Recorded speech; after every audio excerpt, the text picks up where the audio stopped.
Hello மக்களே, எல்லோருக்கும் தைத்திருநாள் வாழ்த்துக்கள். எல்லாருக்கும் பொங்கல் சிறப்பாக முடிஞ்சிருக்கும்னு நினைக்கிறேன். எங்களுக்கு ரொம்ப சூப்பராக போச்சு. ஒரு வழியாக சென்னையிலேருந்து கிளம்பி நேட்டிவ்க்கு போய் பொங்கலை கொண்டாடி முடிச்சுட்டு வரதுக்குள்ளே ஒரு மீம் தாங்க ஞாபகம் வந்துச்சு. கல்யாணத்தை பண்ணிப்பார், வீட்டை கட்டிப்பார் லிஸ்ட்டில் இனிமேல் ஊருக்கு போய்ப்பார் தீபாவளி பொங்கல் சமயத்தில் அப்படிங்கிறதையும் சேர்க்கணுன்னு இருந்துச்சு. 100க்கு 100 உண்மைங்க. பஸ்ஸு ட்ராவல் பின்னிருச்சு. வீட்டில் எப்போவுமே மாட்டுப் பொங்கல் தாங்க. எங்கள் வீட்டில் மாடு இருக்கிறதுனால மாட்டுப் பொங்கல் தான் செலிப்ரேட் பண்ணுவோம். ஸோ அதுக்கான வேலைகளை எங்கள் ஆத்துக்கார் நாளே ஸ்டார்ட் பண்ணிட்டாரு. இந்த மாட்டு கொம்புக்கு கலர் பண்ணுறது, மாட்டுப்பட்டி எல்லாத்தையும் க்ளீன் பண்ணி ஒயிட் வாஷ் பண்ணுறது, இந்த வேலைகள்லாம் நாளே நாங்கள் செய்ய ஆரம்பிச்சிட்டோம். எங்கள் அம்மா வீட்லேயுமே எப்போவுமே மாட்டுப் பொங்கல் தான். எங்கள் அம்மா வீட்டில் மாடு இல்லைனாலும் அந்த காலத்துலேருந்தே அதை ஃபாலோ பண்ணிகிட்டே வந்ததுனால மாட்டுப் பொங்கல் தான் நாங்கள் அம்மா வீட்லேயும் செலிப்ரேட் பண்ணி பழகியிருக்கோம். ஸோ இங்கேயும் எங்களுக்கு அதே தான் கண்டினியூ ஆச்சு. பட் இங்கே ரியலாக மாடு இருக்கிறதுனால செலிப்ரேஷன் இன்னும் சூப்பராக ரியலாக இருந்துச்சு. அதை பற்றின வீடியோ உங்கள்கிட்ட ஷேர் பண்ணிக்கிறதுக்காக தான் இன்றைக்கி இந்த வீடியோ. மாட்டுப்பொங்கல் காலை அழகாக விடிஞ்சிருச்சு. எங்கள் அத்தை வாசல் எல்லாத்தையும் கூட்டி தண்ணி தெளித்து கோலம் போட்டு ஒன்லி கலரிங்க்காக மட்டும் நம்மளை எழுப்புனாங்க. ஏன்னா கலரிங் ஒன்று தான் நம்ம டிபார்ட்மெண்ட். கோலமெல்லாம் நமக்கு அந்தளவுக்கு வராது. ஸோ கோலம் போடுறது எல்லாமே அத்தை பார்த்துக்கிட்டாங்க. ஆனால் இந்த கோலம் நான் தாங்க போட்டேன். என் பொண்ணு கலர் பண்ணணுன்னு ஆசைப்பட்டா. அதனால் இது எனக்கு தெரிஞ்ச சின்னதாக ஒன்று வரைஞ்சி தருன்னு அவள் அது கலர் பண்ணிக்கிட்டு இருந்தா. மற்றபடி இதில் பார்க்குற எல்லா கோலமுமே எங்கள் அத்தை போட்டது தான். எல்லாத்துக்கும் கலர் பண்ணது தான் நாங்கள். இந்த கரும்பை பற்றி சொல்லி ஆகணும். இது எங்கள் ஆத்துக்கார் போட்டார். அவரே கலரும் பண்ணார். பொங்கல் நல்வாழ்த்துக்கள்னும் அவர் தான் எழுதினார். என்ன தமிழில் 1-2 லெட்டர் மறந்து போச்சு, ரைட்டிங் வரமாட்டேங்குதுன்னு சொல்லி கூகுளில் கொஞ்சம் கொஞ்சம் ரெஃபர் பண்ணி எப்படியோ எழுதி முடிச்சிட்டாரு. மற்றபடி வாசல் எல்லாத்தையும் கோலம் போட்டு கலர் பண்ணி கலர்ஃபுல்லாக மாற்றியாச்சு. என்ன தான் கலர் கோலம் போட்டாலும் எனக்கு ஃபேவரட் இந்த கோலம் தாங்க, இந்த சிக்கல் கோலம் தான். பின்வாசலையும் கரும்பெல்லாம் போட்டு கோலம் போட்டு முடிச்சாச்சு.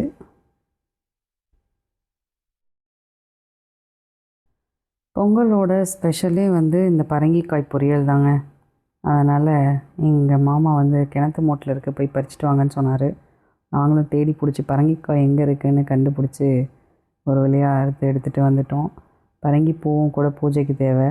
அதனால் பரங்கிக்காய் பரங்கிப்பூ ரெண்டையும் கண்டுபிடிச்சிட்டு வந்தாச்சு. அதுக்கடுத்து கண்டுக்குட்டி மாடு எல்லாத்தையும் குளிப்பாட்டி, ஏன்னா அவங்க தான் ஹீரோ ஆஃப் தி டே இல்லையா. ஸோ அவங்கள குளிப்பாட்டி பொட்டு வச்சு ரெடி பண்ணணும்னு சொன்னாங்க. ஸோ அதுக்கான வேலைகளையும் ஸ்டார்ட் பண்ணிட்டோம். ஸ்டார்ட் பண்ணி குளிக்க வச்சு ஒவ்வொருத்தருக்கா குளிப்பாட்டி ஒருத்தருக்கா பொட்டு வைக்கிற வேலையை பார்த்துக்கிட்டு இருந்தோம். என்னென்ன பண்ணுறாரு பாருங்கள். டிசைனாக கண்டுபிடிச்சி பொட்டு வைக்கிறாரு. ஒரு ரவுண்டாமா ஒரு கலரில், அப்புறம் அதுக்குள்ளார வேறு ஒரு கலரில் ஒரு பொட்டாமா, இந்த மாதிரி வேலைகள்லாம் பண்ணிக்கிட்டு இருந்தார். ஸோ இப்படி எல்லாரையும் ரெடி பண்ணி முடித்து நம்ம குளித்து ரெடியாகிறதுக்குள்ளே 3 மணியை தாண்டிடுச்சு.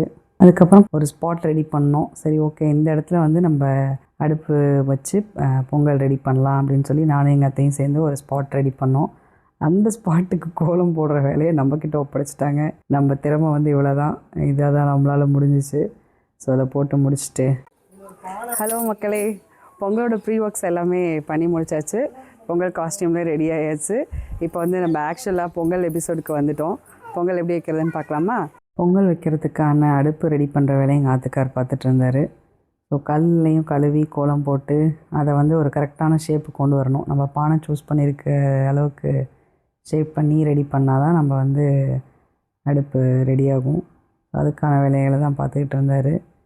நாங்கள் ஒரு வெங்கல பானையும் ஒரு சில்வர் பானையும் யூஸ் பண்ணிக்கிட்டோம். வெங்கல பானையில் சக்கரை பொங்கல், சில்வர் பானையில் ஒயிட் பொங்கல், வெள்ளை பொங்கல். அது சின்ன பானையாக வேணுங்கிறதுக்காக இதை சூஸ் பண்ணிக்கிட்டோம். இல்லைனா நைட்டில் பொங்கல் தீராது அப்படிங்கிறதுக்காக. ஸோ அதுக்கும் மஞ்சள் குங்குமம் எல்லாம் வச்சு மங்களகரமாக மாற்றியாச்சு. இன்னும் கொஞ்சம் அதை மங்களகரமாக ஆக்கிறதுக்காக அதில் மஞ்சள் கொத்து கட்டணும். அதுவும் ட்ரெடிஷன். ஸோ மஞ்சள் கொத்து கட்டி ரெடி பண்ணியாச்சு. அதுக்கப்புறமா காற்றடிக்க ஆரம்பிச்சிருச்சு. ஸோ சில பல போராட்டங்களுக்கு அப்புறமா சூடம் பொருத்தி சாமிலாம் கும்பிட்டு திருநீர் குங்குமம் போட்டு பானைக்கு அடுப்புக்கு எல்லாத்துக்கும் சாமி கும்பிட்டு அதுக்கப்புறமா அடுப்பை பற்ற வச்சாச்சு. பட் அதுக்கப்புறம் பெருசாக எந்த ஹாசலும் இல்லை. நல்லா நீட்டாக அடுப்பு எரிஞ்சு பொங்கல் வந்து ரெடி ஆகிடுச்சு. பெருசாக காற்று நம்மளை டிஸ்டர்ப் பண்ணலை. அவ்வளோதாங்க. ஸோ பொங்கல் வேலைக்கான அடுப்பு ரெடி ஆகிடுச்சு.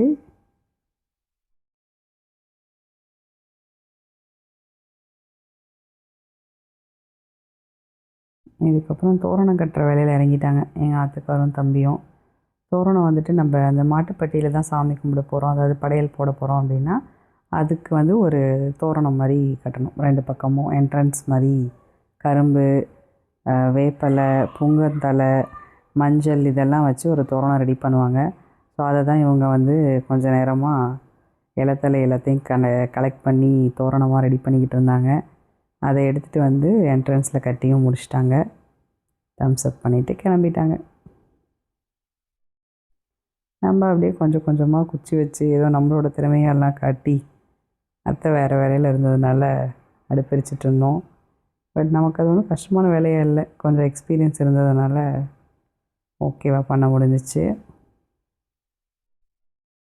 உலத்தண்ணி கொதித்து வந்துச்சு. இப்போ வந்து அரிசியை சாமி கும்பிட்டு பானையை சுற்றி அரிசியெல்லாம் போட்டு பொங்கல் இனிமேல் ரெடி ஆகிடும். இதுக்கிடையில் எங்களுக்கு ஒரு ஃபோன் கால் வந்துருச்சு. எங்கள் ஆத்துக்காரோட அத்தை வீட்டில் வந்து பொங்கல் ரெடி ஆகிடுச்சு, படையலுக்கும் ரெடி பண்ணிட்டாங்க, வாங்க சாமி கும்பிட அப்படின்னு கூப்பிட்டாங்க. ஸோ நாங்களும் போய் சாமி கும்பிட்டு அவங்களையும் கூட்டிகிட்டு வரத்துக்குள்ளே அத்தை பொங்கல் வச்சு இறக்கிட்டாங்க. இது வந்து படையல் போடுறதுக்கான இடத்த வந்து சாணத்தில் மூழ்கி கோலம் போடுவாங்க. ஸோ அங்கே தான் வந்து நம்ம பொங்கலை வச்சு படைக்க போகிறோம். அந்த இடத்துக்கு வந்து இந்த மாதிரி டபுள் லைனில் வந்து கோலம் போட்டு ரெடி பண்ணணும். ஸோ அதை தான் அத்தை பண்ணிக்கிட்டு இருந்தாங்க. இதுக்கு வாசப்படியெல்லாம் வச்சு 4 மூலையிலையும் இதே மாதிரி டபுள் லைன் போட்டு கோலம் போட்டு அந்த மாதிரிலாம் டெக்கரேட் பண்ணோம். இந்த மாதிரி 4 மூலையிலையும் கோலம் போட்டு நடுவில் ஒரு கோலம் போட்டு அதுக்கப்புறம் தான் அந்த இடத்துக்குள்ள வந்து தொட்டி கட்டணும். தொட்டி கட்டுறதுனா என்னென்னா, சாணத்துலேயே வந்துட்டு நடுவில் இப்போ தான் கோலம் போட்டிருக்காங்க இல்லையா, அந்த இடத்துல வந்துட்டு ஒரு பாக்ஸ் மாதிரி பண்ணி அதில் 4 பார்ட்டிஷன் பண்ணி அதை வந்து ரெடி பண்ணுவாங்க. அது எதுக்காக அப்படின்னா, அதில் வந்து பால் ஊற்றி அதுக்கப்புறம் அந்த சாணத்துலேயே வந்து நம்ம பிள்ளையார் பிடிப்போம் இல்லையா, அந்த மாதிரி பிள்ளையார் பிடிச்சி சாணத்துலேயும் வைப்பாங்க, மஞ்சள்லேயும் வைப்பாங்க. அதெல்லாம் வந்து படையல் போடுறதுக்கான ட்ரெடிஷன். ஸோ அதுக்கான வேலைகளை தான் மாமா பார்த்துட்டு இருந்தாங்க. இந்த மாதிரி சாணத்தை வந்து லைட்டாக இது பண்ணி ரவுண்டாக பண்ணி ஸ்கொயர் மாதிரி பண்ணிக்கணும்.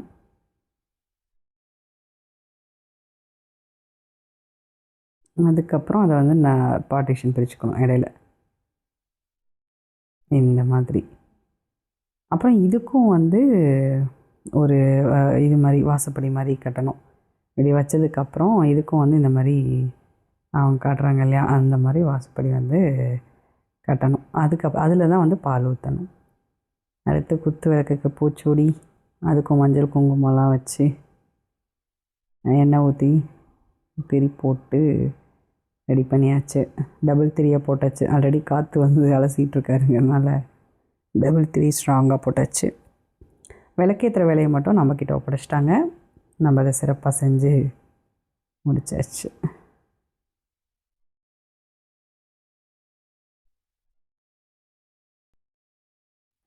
ரெண்டு விளக்கையும் ஏற்றி மங்களகரமாக ஃபங்க்ஷனை ஸ்டார்ட் பண்ணியாச்சு. நான் சொன்ன மாதிரி அதில் பாலெல்லாம் ஊற்றி கோமியம் கூட கொஞ்சம் ஊற்றுவாங்க. அதுக்கப்புறம் அந்த பிள்ளையார் பிடிச்சி வச்சு நம்மக்கிட்ட இருக்க பூ, உதிரி பூ எல்லாத்தையும் கொஞ்சம் கொஞ்சம் அதில் சேர்த்து தொட்டி வந்து ரெடி பண்ணியாச்சு. அப்புறம் வெத்தலைப்பாக்கு, பழம்பூ எல்லாம் வச்சு தட்டு ரெடி பண்ணியாச்சு. இப்போ 3 இலை போட்டு படையல் போடுவாங்க. 2 பொங்கல் செஞ்சோம் இல்லையா, அந்த 2 பொங்கலும் எடுத்து வச்சு படையல்னு சொல்லுவாங்க, அது வந்து ரெடி பண்ணுவாங்க. ஒயிட் பொங்கலுக்கு நடுவில் வந்து கொஞ்சமாக தயிரும் வெல்லமும் வைப்பாங்க. இவர் தான் நம்ம வீட்டோட கடைக்குட்டி, விளையாண்டுக்கிட்டு இருக்காங்க. தேங்காய் உடைச்சி பூஜைலாம் ஸ்டார்ட் பண்ணியாச்சு. எல்லோரும் ட்ரெடிஷ்னல் ட்ரெஸ்ஸில் இருக்கும்போது என் பொண்ணும் இன்னொரு குட்டி பாப்பாவும் ஜீனில் இருந்தாங்க. வீடியோவுக்கு ஒரு ஹாய் சொல்கிறாங்க. தீபாராதனை காட்டியாச்சு. சாம்பிராணி காட்டி தீபாராதனைக்கு வந்தாச்சு. நமக்கு எப்படி சூடம் காமிச்சு நீர் குங்குமம்லாம் எடுத்துக்கிட்டோமோ அதே மாதிரி இன்றைக்கி டேவோட ஹீரோ இருக்காங்க இல்லையா, அவங்களுக்கும் வந்து சூடம் காமிச்சு நீர் குங்குமம்லாம் போட்டாச்சு. இதுக்கப்புறம் வந்துட்டு நம்ம படையல் எடுத்து வச்சுருந்தோம் இல்லையா, அதில் ஒரு இலையை எடுத்துகிட்டு வந்து அப்படியே வந்து இவங்க எல்லாருக்கும் ஊட்டணும். அதுதான் வந்து மாட்டுப் பொங்கலோட சிறப்பு. ஸோ எல்லாருக்கும் தண்ணியால் ஃபஸ்ட்டு தொடச்சி விட்டுட்டு, அதுக்கப்புறமா பொங்கல் ஊட்டி மறுபடியும் தொடச்சி விட்டு ஹைஜீனிக்காக வருவாங்க. ஸோ அந்த சமயத்தில் நம்ம பொங்கலோ பொங்கல் சொல்லணும். அதையெல்லாம் எங்கள் பாப்பா சிறப்பாக பண்ணாங்க. ஆட்டுக்குட்டி சாப்பிடாதுடான்னு கேட்காம ஊட்டிக்கிட்டு இருந்தான் தம்பி. அதுவும் கொஞ்சம் டேஸ்ட் பண்ணி பார்த்துச்சு. இப்போ பொங்கல் செலிப்ரேஷனோட கடைசி ப்ராசஸ், அதாவது இவர் தான் எங்கள் வீட்டோட சீனியர் மோஸ்ட்டு மாடு. ஸோ அவங்கள வந்து இந்த பட்டி அந்த பால் ஊற்றி அதெல்லாம் பண்ணோம் இல்லையா, அதை வந்து மிதிக்க விடணும். அதுதான் வந்து ஃபைனல் ப்ரொசீஜர். பட் 2 ரவுண்டு சுற்றி வந்தாங்க, அவங்க மிதிக்கவே இல்லை. அதனால் என் ஆத்துக்கார் களத்தில் இறங்கிட்டார். நம்மளே காலை தூக்கி வச்சுருவோம் அப்படின்னு சொல்லி போராடி காலை தூக்கி வச்சுக்கிட்டு இருந்தார். அவ்வளோதான், சிறப்பாக முடிஞ்சது பொங்கல் செலிப்ரேஷன். அப்படியே வீட்டுக்குள்ளே வந்து அந்த பொங்கல் பானையெல்லாம் எடுத்துகிட்டு வந்து மறுபடியும் சூட காமிச்சு ஒரு பூஜையை போட்டு பொங்கலை சிறப்பாக முடித்தாச்சு. எங்களோட பொங்கல் தை திருநாளுங்கிறது வந்து ரொம்ப ரொம்ப ஸ்பெஷல் நம்ம எல்லாருக்குமே. ஸோ அது வந்து ரொம்ப சிறப்பாக ரொம்ப ஹாப்பியாக எங்களுக்கு முடிஞ்சிச்சு. உங்களோட பொங்கல் எப்படி போச்சுன்னு கமெண்ட்டில் சொல்லுங்கள்.